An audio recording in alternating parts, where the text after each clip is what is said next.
जय हिंद। स्वागत है हमारे मेडिकल ज्ञान की चैनल मनोज मेड इन्फो पर। आज मैं फिर से आप लोग के लिए एक नया वीडियो लेकर आया हूं।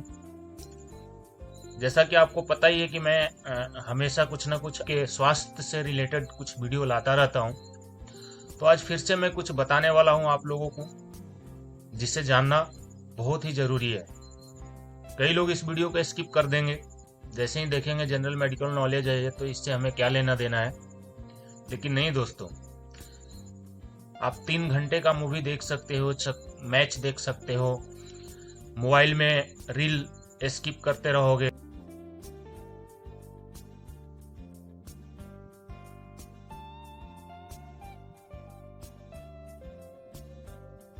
इस वीडियो को देखकर आप अपने शरीर को स्वस्थ रख सकते हो, आप अपने जीवन को सरल और सुगम बना सकते हो। तो मेरा रिक्वेस्ट है दोस्तों कि आप ये वीडियो जरूर देखें। चलिए बात करते हैं हम आज के टॉपिक पे। तो आज का जो टॉपिक है वो हमारा जनरल मेडिकल नॉलेज है। इसमें हम कुछ आपको बताएंगे कि हमारा नॉर्मल रेंज क्या होता है, नॉर्मल वैल्यू क्या होता है, और हमें क्या क्या शरीर को स्वस्थ रखने के लिए एक रेगुलर बेसिस पे हमारा रूटीन चेकअप होना चाहिए। क्योंकि बहुत लोगों को जानकारी नहीं होती है, नॉलेज नहीं होती है इसके बारे में, तो लोग अपनी जो रूटीन चेकअप है वो नहीं करवा पाते हैं।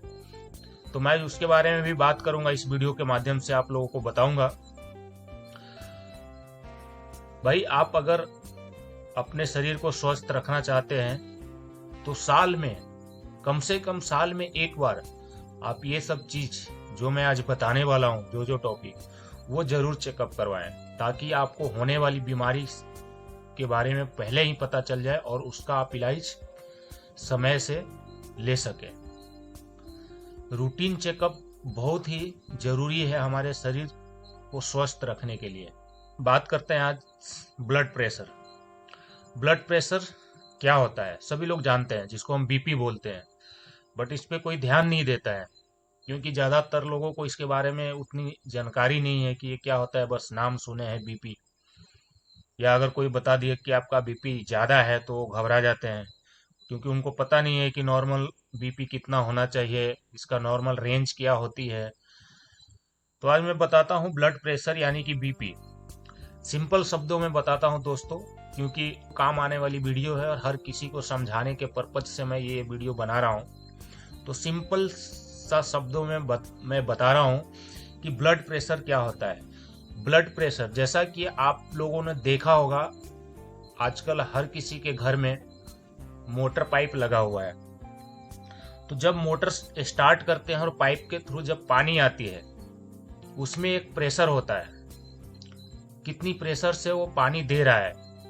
जब हम देखते हैं वोल्टेज लो रहता है तो उसमें प्रेशर कम हो जाता है, वोल्टेज ठीक ठाक रहता है तो अच्छा खासा उसमें प्रेशर आता है जब हम मोटर स्टार्ट करते हैं। तो सेम दोस्तों, मैं बीपी को उसके माध्यम से समझाना चाहता हूं कि ब्लड प्रेशर जो होता है, सेम हमारा काम वैसा ही है ब्लड प्रेशर का शरीर में, जो कि हमारा जो वेन्स हैं, जो नसें हैं, उसमें जो ब्लड दौड़ती है हमारी, तभी हमारा ब्लड का सर्कुलेशन होता है सारे बॉडी में, और हमारी बॉडी का मूवमेंट हो पाता है।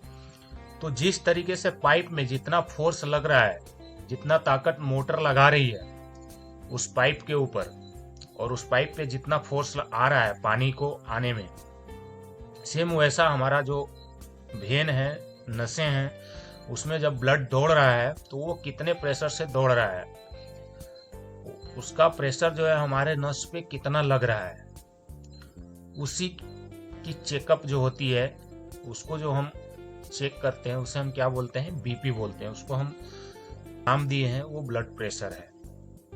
तो बात करते हैं हम बीपी, नॉर्मल बीपी कितना होता है। तो ये तो सभी लोग जानते हैं, ज्यादातर लोग ये जानते हैं कि नॉर्मल बीपी 120/80 होता है, बट इसका कुछ रेंज है जो कि आपको जानना बहुत ही जरूरी है। जो इसका नॉर्मल रेंज है वो 100/60 टू 140/90, इसके बीच में अगर आपका बीपी है तो उसे नॉर्मल माना जाता है।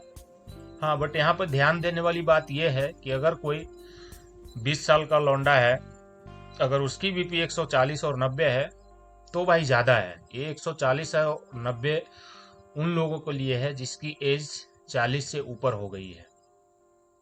हाँ, अगर आप बीमार हैं किसी कारणवश, कुछ दिनों के लिए आपकी बीपी इतना हो गई है तो कोई दिक्कत नहीं है, ये नॉर्मल रेंज के अंदर ही आती है इतनी बीपी। अगर इस रेंज में आपका बीपी है तो आपका बीपी नॉर्मल है, इसमें घबराने वाली कोई बात नहीं होती है। तो आई होप कि आपको समझ में आया होगा कि ब्लड प्रेशर यानी कि बीपी क्या होता है और इसका नॉर्मल रेंज क्या है और नॉर्मल वैल्यू क्या है। नेक्स्ट हम बात करते हैं पल्स। अभी पल्स जैसा कि आप सभी लोग जानते होंगे, जिसको हम नाड़ी बोलते हैं हिंदी भाषा में। ज़्यादातर डॉक्टर आप देखते होंगे कि जब हम डॉक्टर के पास जाते हैं तो हमारा कलाई जो होती है, कलाइयों के पास 2-3 उंगली रखते हैं और उसको काउंट करते हैं, गिनते हैं। उसी को हम पल्स बोलते हैं, यानी कि नाड़ी। तो आपको सिंपल भाषा में समझा दूं कि ये पल्स क्या होती है, पल्स क्यों चेक किया जाता है। पल्स के बहुत सारे कारण हैं बढ़ने का और घटने का, जिससे हम आइडिया लगाते हैं कि पेशेंट को क्या हुआ है और क्या हो सकता है, पेशेंट सीवियर है या नहीं है।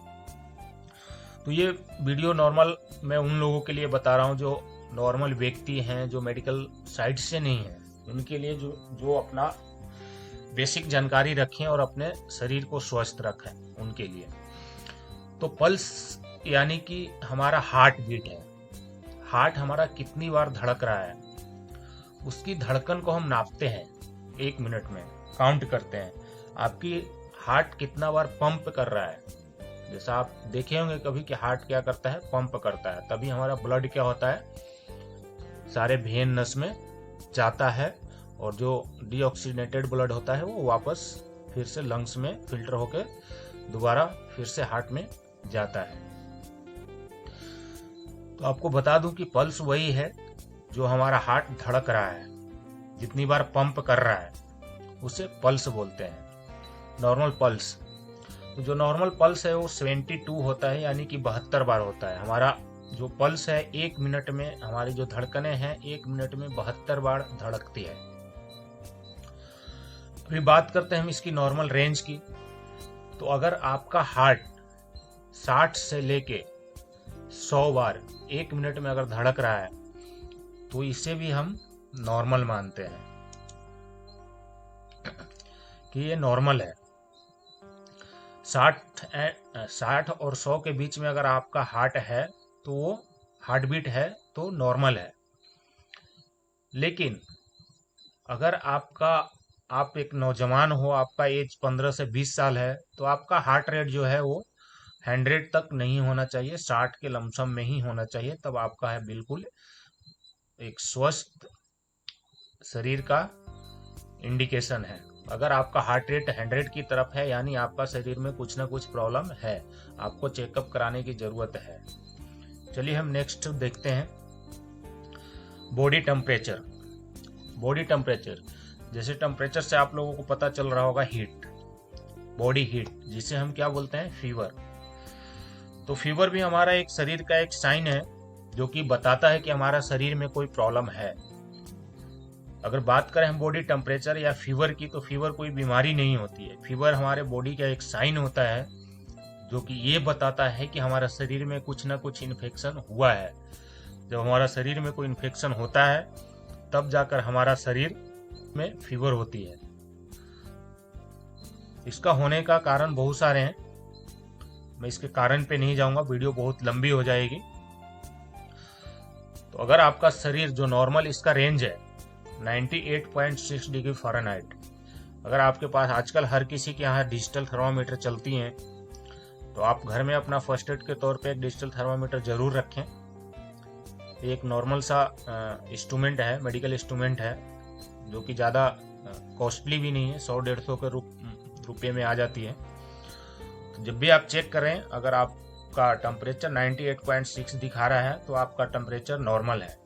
इसका कुछ नॉर्मल रेंज है, अगर 97 से लेकर 99 डिग्री फ़ारेनहाइट तक है, तब भी आपका शरीर, आपका फीवर नॉर्मल रेंज में माना जाता है, क्योंकि 98.6 तो नॉर्मल है ही। अगर एक पॉइंट अगर 2-3 बढ़ जाता है तो वो कोई फीवर नहीं होता।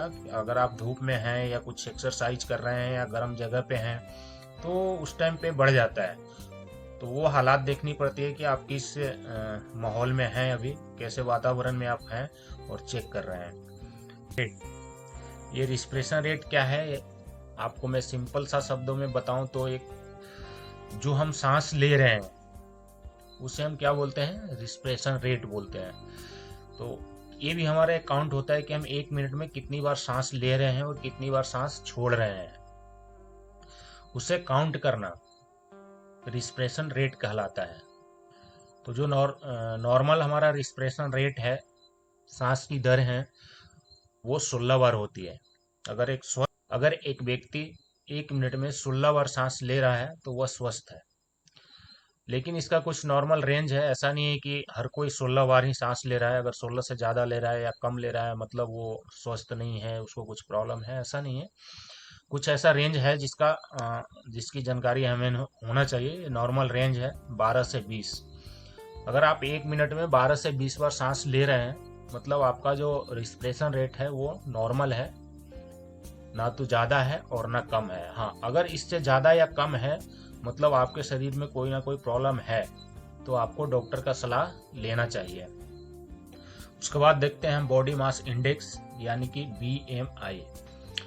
बॉडी मास इंडेक्स अगर से सिंपल सा शब्दों में बात करें हम, तो जो हमारा शरीर का मास है, एज और हाइट के अनुसार हमारे शरीर में एक मास है जो ग्रोथ करती है, हड्डियों के ऊपर बनती हैं, उसे हम क्या बोलते हैं, BMI यानी कि body mass index.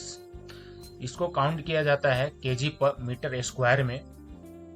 Normal range जो होता है इसका 18.5 से लेके 24.9 तक, जो 9 के बीच में अगर आपका BMI आ रहा है तो आपका जो एज और हाइट के अनुसार जो जितना वजन होना चाहिए वो सही है। इसको चेक करने के लिए आप कैलकुलेटर का यूज कर सकते हैं। आजकल प्ले स्टोर पे BMI कैलकुलेटर के नाम से आता है, उस पर आप डाल के अपना एज और हाइट अगर डालते हैं तो वो बता देगा कि आपका BMI कितना है, ज़्यादा है या कम है। अगर 18 से कम है मतलब आपको वेट बढ़ाने की ज़रूरत है। 24.9 से ज़्यादा है यानी कि आपको वेट कम करने की ज़रूरत है। चलिए हम नेक्स्ट देखते हैं, कोलेस्ट्रॉल। कोलेस्ट्रॉल क्या होता है, अगर सिंपल शब्दों में हम बात करें तो कोलेस्ट्रॉल एक हमारी शरीर के अंदर चर्बी होती है जो कि हमारे ब्लड में घुला हुआ होता है, और ये बहुत ही खतरनाक होता है अगर बढ़ गया तो। और आजकल सबसे ज़्यादा जो बीमारियां हो रही है इन्हीं की वजह से हो रही है। तो इसको हमें कंट्रोल करना और इसको ध्यान में रखना बहुत ही ज़रूरी है, खास करके उनके लिए जिनकी एज 25 साल 30 साल से ऊपर हो गया है, क्योंकि ज़्यादातर ये जो कोलेस्ट्रॉल है वो 25-30 साल के ऊपर वालों में ही दिखने को मिलता है। तो इसका जो नॉर्मल रेंज है वो 200 mg/dl होता है कि आपका अगर 200 से कम कोलेस्ट्रॉल है यानी कि सही है, बट ये 200 एक बाउंड्री लाइन होती है। अगर 200 के लमसम में है यानी कि आपको कोलेस्ट्रॉल कम करने की ज़रूरत है, मेहनत करना पड़ेगा आपको। तेल, नॉन वेज वगैरह जो प्रोडक्ट्स आइटम है वो सब कम खाना पड़ेगा। मेनली इसके 2 हिस्से होते हैं, LDL और HDL। LDL कोलेस्ट्रॉल जो है वो हमारा लेस देन 100 होना चाहिए यानी कि 100 से कम होना चाहिए। HDL जो है वो मोर देन 40 mg होना चाहिए पर मैन के लिए है, और फीमेल के लिए मोर देन 50 होना चाहिए। HDL जो है वो जो जेंट्स हैं उसमें कम होता है और वुमेन में ज़्यादा होता है।